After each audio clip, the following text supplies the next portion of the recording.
This program is dedicated to Albert Einstein. In 1934, he offered this advice. Bear in mind that the wonderful things you learn in your schools are the work of many generations, produced by enthusiastic effort and infinite labor in every country in the world. All this is put into your hands as your inheritance, in order that you may receive it, honor it, add to it, and one day faithfully hand it on to your children. Thus do we mortals achieve immortality in the permanent things we create in common.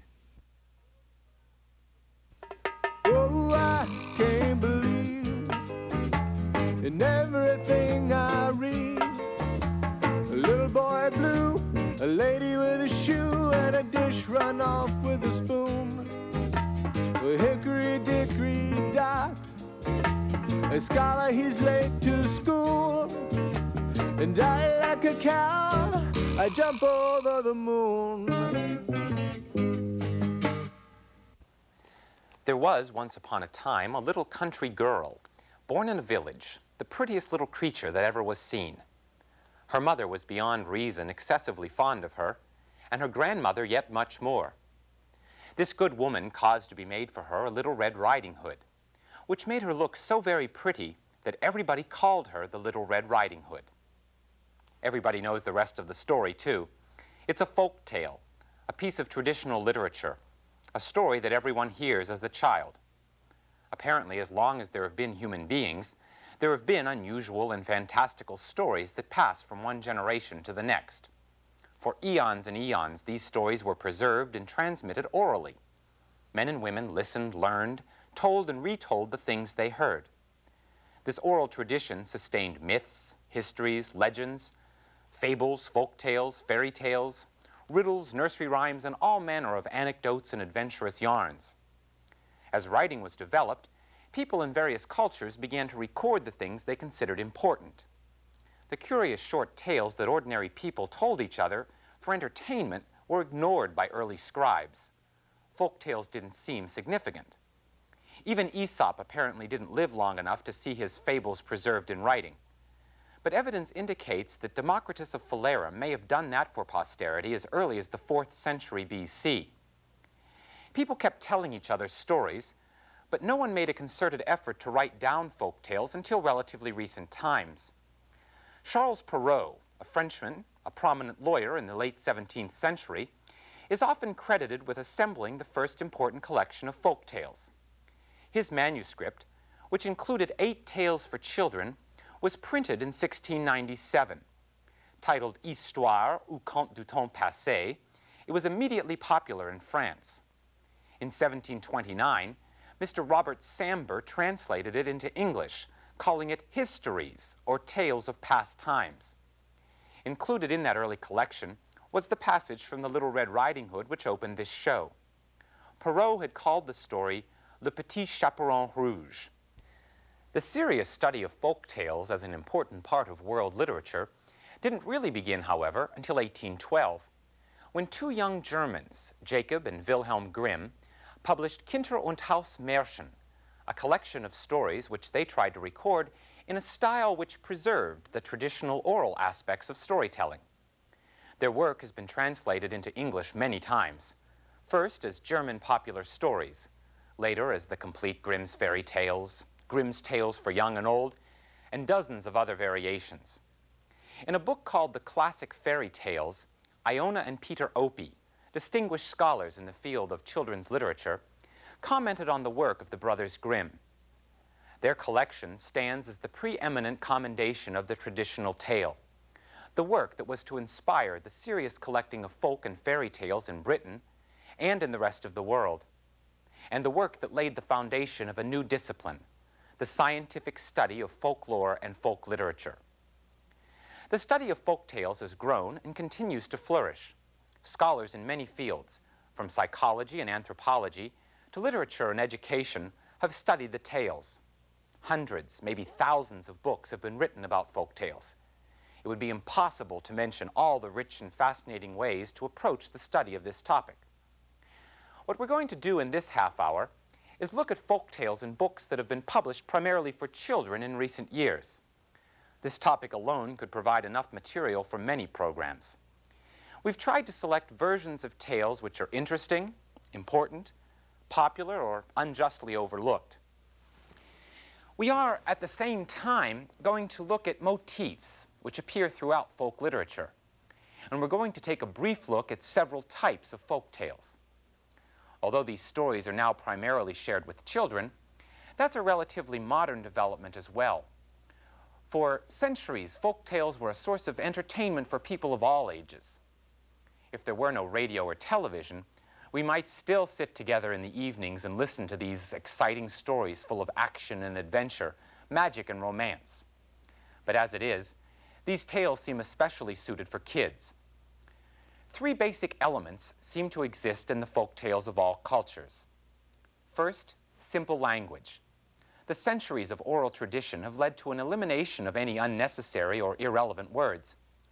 These stories are told in the language of the common man.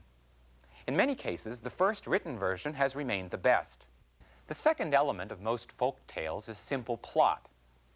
The conflict is usually established in the first few sentences. Action is clear, quick, and direct. The third common element is simple characters.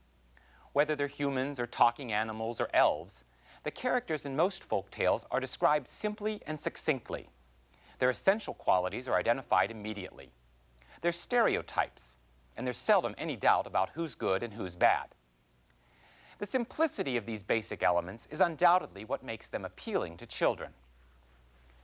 Probably the most important and influential modern study of fairy tales is a book called The Uses of Enchantment by Bruno Bettelheim, a prominent child psychologist. He points out that while it entertains the child, the fairy tale enlightens him about himself and fosters his personality development. Bettelheim also stresses that, as with all great art, the fairy tale's deepest meaning will be different for each person, and different for the same person at various moments in his life. Bettelheim dismisses most objections to fairy tales and folk tales, saying, true, on an overt level, fairy tales teach little about the specific conditions of life in modern mass society. These tales were created long before it came into being. But more can be learned from them about the inner problems of human beings and the right solutions to their predicaments in any society than from any other type of story within a child's comprehension.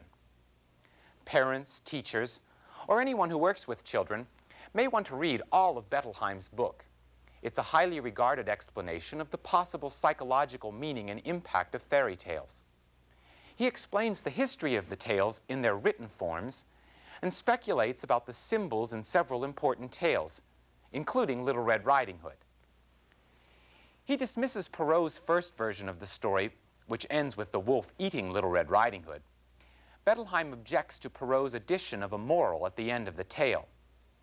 Bettelheim emphasizes that it destroys the value of a fairy tale for the child if someone details its meaning for him. Perrault does worse. He belabors it. All good fairy tales have meaning on many levels. Only the child can know which meanings are of significance to him at the moment. Most modern picture books are based on a version of the same tale as it was told by the brothers Grimm. Little Red Riding Hood's German name was Rotkäppchen, which translates literally as Little Red Cap. The classic illustrator Walter Crane called her Little Red Cap in his edition of the Grimm Tales, which was titled Household Stories. Most of the recent versions, including this one illustrated by Harriet Pincus, include the arrival of a huntsman who has heard the wolf snoring loudly after swallowing Little Red and her grandmother both. He cuts open the wolf and releases the two undigested females. Paul Galdone has included the happy ending in his Little Red Riding Hood too. His scarlet-robed heroine is blonde enough to play Goldilocks and must be very naive to trust this slobbering, yellow-eyed wolf. In 1972, Beatrice Schenck de Renier published a striking new edition of the tale, retold in verse for boys and girls to read themselves. The oddly sedate but very funny illustrations were drawn by Edward Gorey. In 1978, the British artist Tony Ross wrote a sassy, updated version of the tale.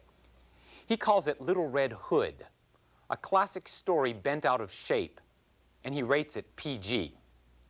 Ross tells the tale in flip lingo, a new kind of oral tradition. It's a very funny parody.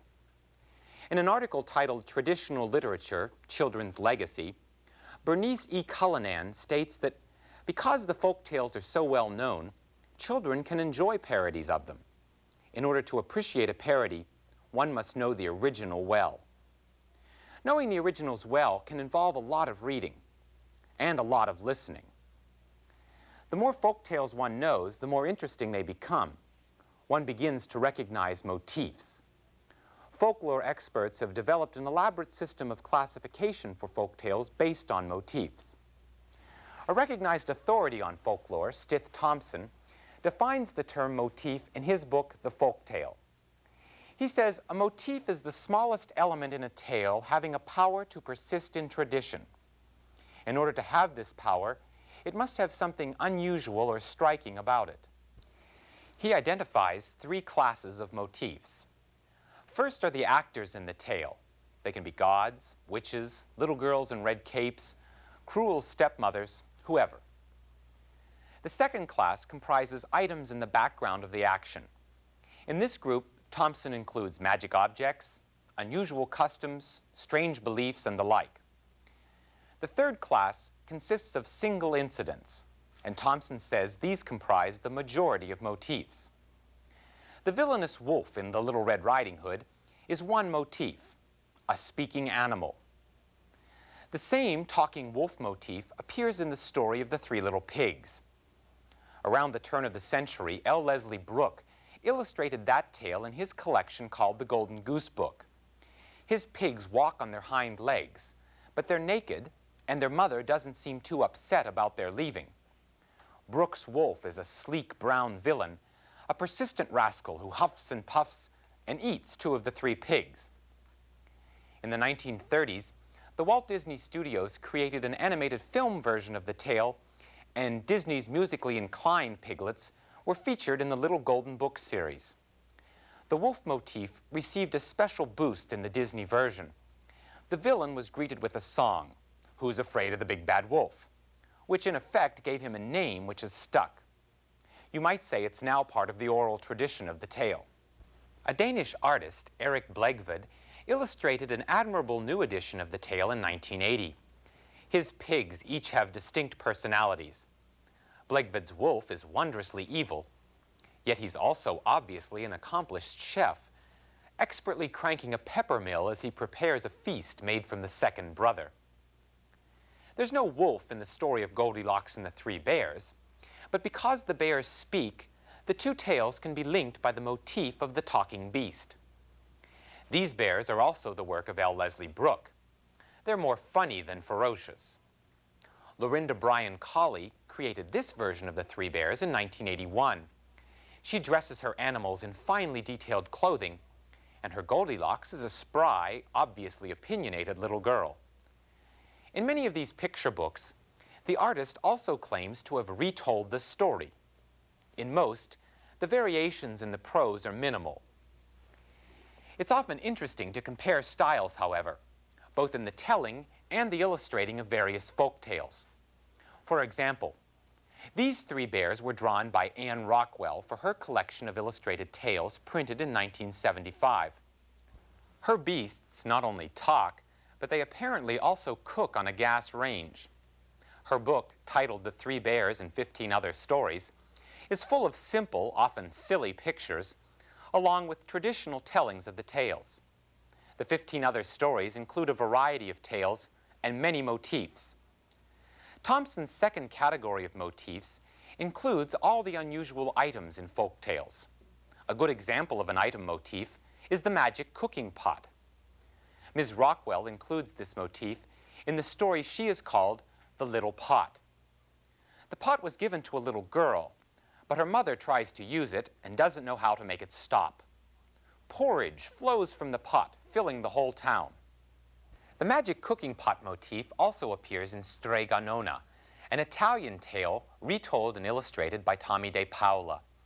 In his version, which was named a Caldecott Honor Book in 1976, the pot belongs to a wise old witch, Strega Nona, who knows how to make the pot start and stop. She hires Big Anthony to help her with her cleaning, and he finds out about the magic pasta pot. That same motif appears in a book called The Magic Cooking Pot, which is a folk tale from India, retold and illustrated by Faith M. Towell. She did her pictures on fabric, using ancient Indian batiking processes to help unite the text and the illustrations. The magic pot in this tale supplies its owner with unlimited quantities of rice. The plot is different here. There's no trouble making the pot stop. It's just that the pot is stolen from the poor man who received it from the goddess Durga. East of the Sun and West of the Moon is a complex tale which comprises many examples of motifs which are single incidents, the third category identified by Thompson. The tale comes from Norway, where P.C. Asbjornsen and Jorgen Moe collected the traditional folklore. This volume of their Norwegian tales includes these pictures by K. Nielsen, one of the most respected 20th century illustrators of folk literature. In East of the Sun and West of the Moon, a talking white bear, who's another motif himself, promises to make a poor man wealthy in exchange for the poor man's youngest daughter. She rides away on the bear to a magic castle, and the family becomes rich. Such a sudden reversal of fortune is a common incident motif. An American couple, Kathleen and Michael Haig, retell that same tale in a handsome edition illustrated by Michael. In his detailed and colorful paintings, the white bear seems to glow magically. Haig also provides a picture of the bear's magical transformation into a handsome prince, a change which occurs every night in the young woman's room in the castle. A magical transformation is another example of an incident motif. Some authors have assembled a folklore collection based on a motif. For instance, P.L. Travers, the woman who wrote Mary Poppins, has retold two traditional stories from the Middle East in her book titled Two Pairs of Shoes, illustrated by Leo and Diane Dillon. The two tales are from the same part of the world, and they share a motif, an old pair of shoes. But their messages are different. Ms. Travers has commented that these two stories have been lying around for hundreds of years in the minds of men, yet no one has thought of linking them and showing how each reflects the other. Another author, Diane Wolkstein, put together this collection, Lazy Stories, around the motif of a lazy person. She has selected 3 folk tales, each with a main character who is either rewarded or punished for his do-nothing attitude. The lively pen and ink drawings throughout are by James Marshall. Let's move on now to consider some types of folk tales.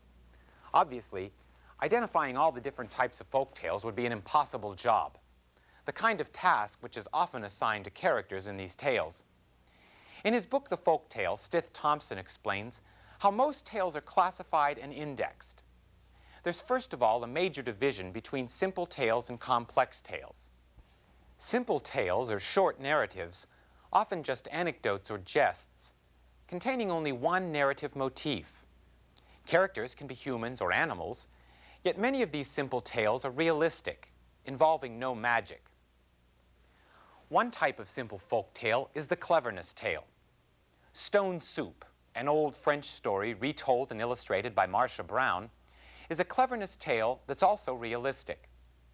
3 hungry soldiers trick the inhabitants of a village by arousing their curiosity about a soup made from 3 round, smooth stones. The American novelist Alison Laurie published a collection of cleverness tales in 1980. Illustrated by Margot Tome, the book is titled Clever Gretchen and Other Forgotten Folk Tales. The female characters in these tales are all unusual and clever women. Ms. Laurie explains that some people now object to the passive roles played by women in so many tales. But rather than fabricate feminist variations, she has instead selected some lesser-known traditional tales. She says there are thousands of tales with active women. A second type of simple folk tale is the fool story, the tale about a numbskull or noodlehead. Thompson states that sometimes the interest is in the contrast between a clever and a foolish person, with the main interest in the latter.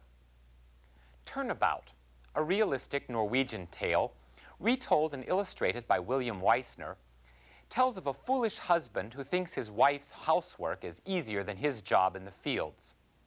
They decide to switch roles for a day. Everything goes wrong for the numbskull husband.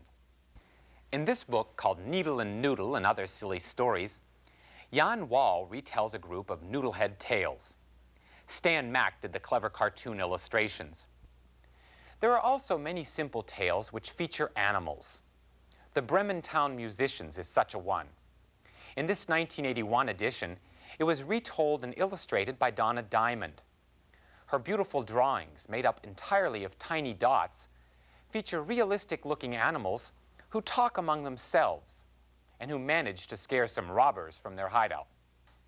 Another type of simple tale is the cumulative tale, one in which the narrative form becomes an important element. Here's an example, Paul Galdon's version of The Old Woman and Her Pig. When her new pig won't go over the stile in a fence, the old woman asks a series of creatures to help her. In the folk tale, Stith Thompson says, "Such tales as The House That Jack Built, or The Old Woman and Her Pig, are so well known that no reader of the English language needs to have explained to him the way in which a simple phrase or clause is repeated over and over again, always with additions. Most of the enjoyment, both in the telling and listening to such tales, is in the successful manipulation of the ever-growing rigmarole." Marcia Brown illustrated this cumulative tale from Russia called The Bun. In this one, an old couple bakes a bun which rolls away before they can eat it. The bun rolls past a series of hungry creatures until a fox outsmarts the dough ball and eats it. The Gingerbread Boy, illustrated here by Paul Galdon, is another version of that same basic story. In another cumulative tale, Chicken Lickin', another sneaky fox gets a more substantial meal, poultry this time. The tale is retold in this edition by Kenneth McLeish, with pictures by Jutta Ash. It's the familiar old story of the chicken who gets bonked by an acorn, and then decides the sky is falling and the king should be told. When it comes to complex tales, obviously there are going to be thousands of types, all of which include many different motifs. Many of the complex tales feature magical or supernatural elements. Such tales are often identified as wonder tales, and sometimes as fairy tales. The term fairy tale, however, is now used to describe many more tales than just those with magical fairies. Many experts consider Sleeping Beauty as the best example of a wonder tale. It involves both good and evil magic. Although Perrault included this story in his collection, it was the brothers Grimm who wrote it down in its most familiar form. In 1977, Trina Schart Hyman retold the story and designed an unforgettable set of illustrations, perhaps the best ever. Her pictures feature windows and arches that add visual depth to the well-known tale.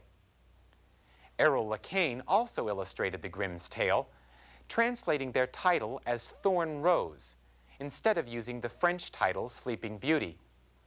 His illustrations are highly detailed and seem almost like medieval icons. He sets each page of text in an intricate border which reflects the changing tone of the story. Another type of complex tale is the helpful animal tale. Puss in Boots, shown here in a classic illustration by Gustave Doré, is probably the best known helpful animal tale. Its origins are apparently ancient.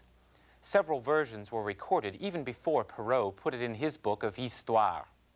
In 1977, the artist Nicola Bailey put together an unusual book based on Puss in Boots. The text, as retold by Christopher Logue, is printed on the end papers and on 2 center pages, while the rest of the book is a spectacle. 5 remarkable pop-up scenes that can be viewed from any angle. Some of the paper effects seem nearly as magical as the events they represent. Yet another type of complex tale is the tale of magic powers. In these tales, certain characters have special physical and mental abilities rather than magic objects. Six Chinese Brothers is an ancient folk tale of this type from the Far East. In 1979, Cheng Hu Tien illustrated his version of the tale with figures and scenes cut from paper. Each of the 6 Chinese brothers has an unusual power. For example, the second son can stretch his arms to either end of the world. This book, The Riddle of the Drum, is based on a Mexican folktale of the magical powers type. Tony Chen illustrated this translation by Verna Ardema. The tale concerns a prince who enlists the help of 5 men with magical powers. Tales of magical powers are obviously the precursors of comic books about superheroes. Many other folk tales are tales about journeys to another world. The 12 Dancing Princesses is an example of a journey tale. This picture book version was illustrated by Laszlo Gall with a text by Janet Lunn based on an old French wonder tale. The 12 princesses pass magically through a mirrored wall in their room and then descend a dark stone stairway into a magic land where they dance the night away in an alabaster castle. Arlene Mosel has retold a Japanese tale about a journey as well. It's called The Funny Little Woman, and it was illustrated by Blair Lent. In this tale, the title character, who likes to laugh, drops a rice dumpling which rolls down a hole in the floor. When she tries to retrieve it, the earth gives way, and the little woman finds herself underground on an unusual hilly road lined with statues of her gods. She keeps laughing, even when she is carried away by one of the Onai, a group of monsters who eat a lot of rice. The woman eventually outwits her captors and escapes in a boat with a tiny paddle. The Funny Little Woman was awarded the Caldecott Medal as the most outstanding picture book published in America in 1973. In 1976, the Caldecott Medal was awarded to this book, called Why Mosquitoes Buzz in People's Ears.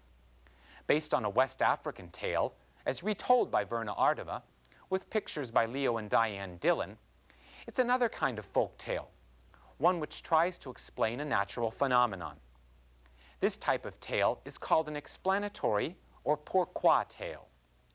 Why Mosquitoes Buzz in People's Ears is about a chain reaction of silliness and paranoia, all caused by an exaggerating mosquito who still buzzes in people's ears, asking if everyone is still angry with him. This program could go on for days, looking just briefly at different examples of the many types of folk tales. But we're going to stop here, bringing things to a conclusion as quickly as in most folk tales.